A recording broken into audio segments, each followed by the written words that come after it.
देखिए, आज दो नामों की बड़ी चर्चा हो रही है। एक है प्रशांत किशोर, दूसरे हैं असदुद्दीन ओवैसी। दोनों पर बी टीम होने का आरोप लगता है। प्रशांत किशोर के चुनाव में फेल होने और उधर ओवैसी जो खेल कर रहे हैं उसके बारे में आज आपको विस्तार से बताऊं, क्योंकि जब से बिहार के नतीजे आए तब से प्रशांत किशोर तो कहीं निकल नहीं रहे थे। लोग प्रशांत किशोर को ढूंढ रहे थे कि भाई साहब हैं कहां। आज 5 दिन बाद जब वो सामने आए तो जवाब देते नहीं बन रहा था उनसे, क्योंकि ये वही प्रशांत किशोर हैं जिन्होंने कसम खाई थी कि अगर बिहार में नीतीश कुमार को 25 से ज्यादा सीट आ गई तो राजनीति छोड़ दूंगा। प्रशांत किशोर ने इस तरह की बातें तो बहुत बड़ी बड़ी कर दी, फेंक दिए लंबा लंबा। उनके बारे में कहा गया वो तो चुनावों के चाणक्य हैं। कहा जाता कि नरेंद्र मोदी को चुनाव जितवा चुके हैं। जो अपना चुनाव लड़ नहीं पा रहे, जीत नहीं पा रहे, उन्होंने तमगा खुद ले लिया कि मैं नरेंद्र मोदी को इन्होंने चुनाव जितवाया। ममता बनर्जी को चुनाव जितवा चुके हैं। बिहार में तो गर्दा ही उड़ा देंगे पब्लिक सोच रही थी, लेकिन बिहार ने ऐसा पटका पीके की पॉलिटिक्स को, ऐसा झटका कि गर्दा मोदी नीतीश ने उड़ा दिया और खिल्ली उड़ रही है प्रशांत किशोर जैसों।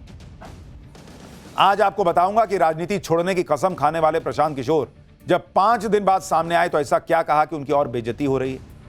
पीके जो चुनावी पैंतरे चलाकर भी फ्लॉप हो गए, उन्हीं चुनावी पैंतरों के बिना ओवैसी ने कैसे धमाके किए। बिहार में जबरदस्त कामयाबी के बाद ओवैसी अब कहां कहां माहौल बना रहे हैं और किस किस को डैमेज करेंगे, ये सब आज आपको दिखाऊंगा। लेकिन पहले एक ट्रेलर देखिए।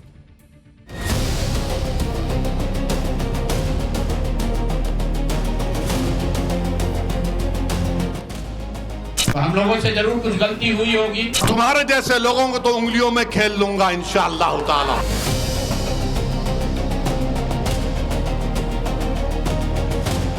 आपने कहा था कि 25 से ज्यादा आएगा तो आप संन्यास ले लें।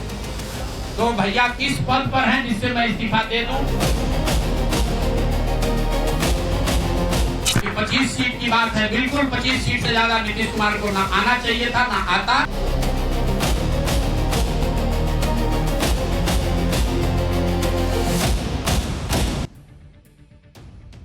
बिहार चुनाव के बाद कोई नरेंद्र मोदी की बात कर रहा है, कोई नीतीश कुमार की बात कर रहा है, कोई तेजस्वी यादव की बात कर रहा है, कोई राहुल गांधी की बात कर रहा है, लेकिन इसके बीच लोग प्रशांत किशोर को भूले नहीं हैं।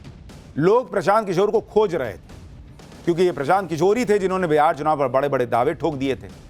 कहा था कि नीतीश कुमार को 25 सीट भी नहीं आएगी, अगर नीतीश कुमार को 25 सीट से ज्यादा आ गई तो मैं राजनीति से संन्यास ले लूंगा। प्रशांत किशोर ने यह बात एक बार नहीं कई बार कही। ये बात लोगों के दिमाग में फिट हो गई, इसलिए जब बिहार का रिजल्ट आया तो लोग पूछने लगे कि अरे भाई साहब वो कहाँ है वो प्रशांत किशोर, 25 सीट से ज्यादा जेडीयू को आने पर रिटायर होने वाले थे, बहुत दिन तो ये दिखे नहीं। अब जब प्रशांत किशोर सामने आए तो कह रहे हैं कि इस्तीफा क्यों दें, वो तो किसी पद पे है ही नहीं, क्या करना है उनको। सुनिए जरा प्रशांत किशोर संन्यास के सवाल पर अब क्या जवाब दे रहे हैं। आपने कहा था कि 25 से ज्यादा आएगा तो आप संन्यास ले लें। तो भैया किस पद पर हैं जिससे मैं इस्तीफा दे दूं? अगर किसी पद पर हैं, ये तो नहीं कहा था कि बिहार छोड़कर चले जाएंगे, बिहार में रहेंगे और राजनीति नहीं, बिल्कुल एक मिनट, बिल्कुल राजनीति छोड़ देंगे।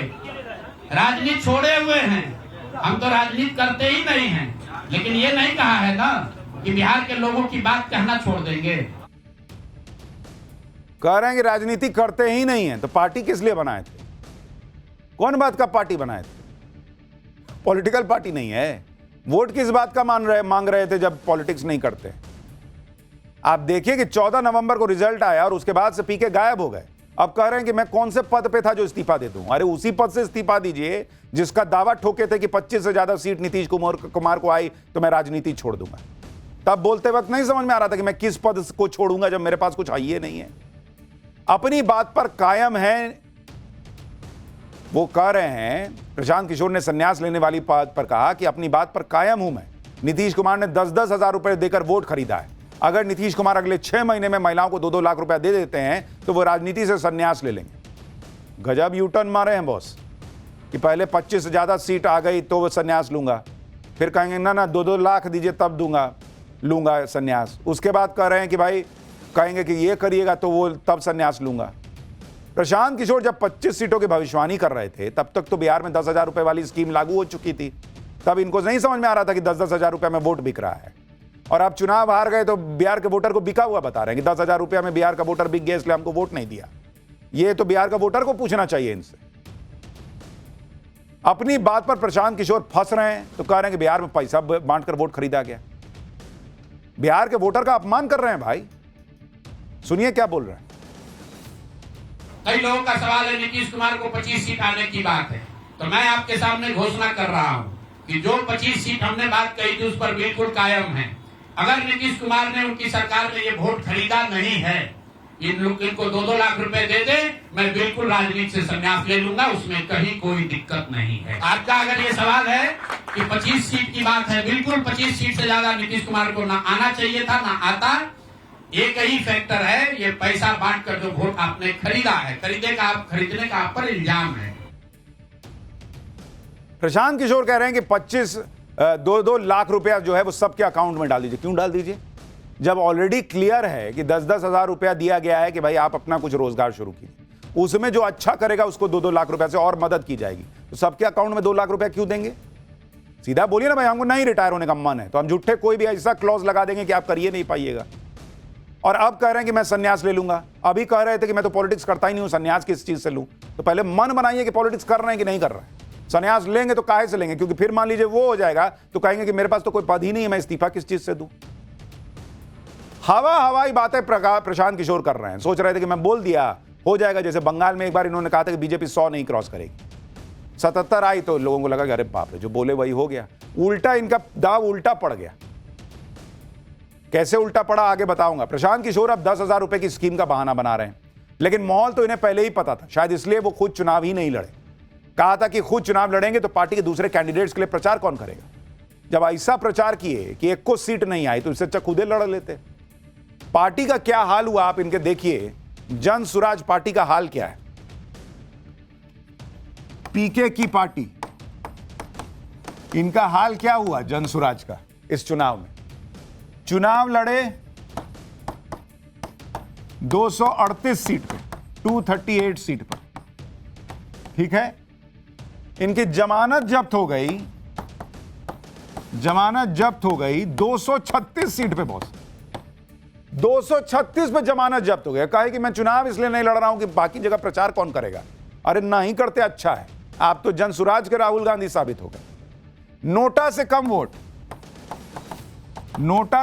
कम वोट कितनी सीट पे मिले इनकी पार्टी को? 61 सीट पर। नोटा से भी कम वोट मिला है। और 3rd और 4th पोजीशन पर कितनी सीट पर रहे? 122 सीट पर ये तीसरे या चौथे नंबर पर है। प्रशांत किशोर पहले तो बातें ऐसी कर रहे थे जैसे चुनाव में को उनसे अच्छा कोई समझता नहीं, बिहार को उनसे अच्छा कोई समझ नहीं सकता।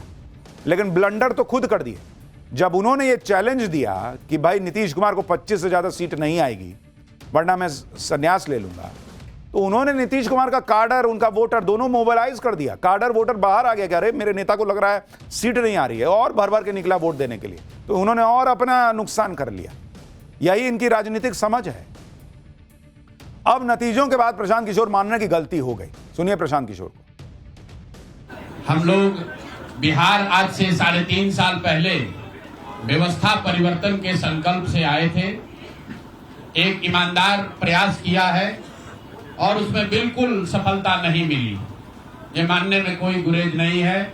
व्यवस्था परिवर्तन की बात तो छोड़िए, सत्ता परिवर्तन भी हम लोग नहीं करा सके। तो हम लोगों से जरूर कुछ गलती हुई होगी।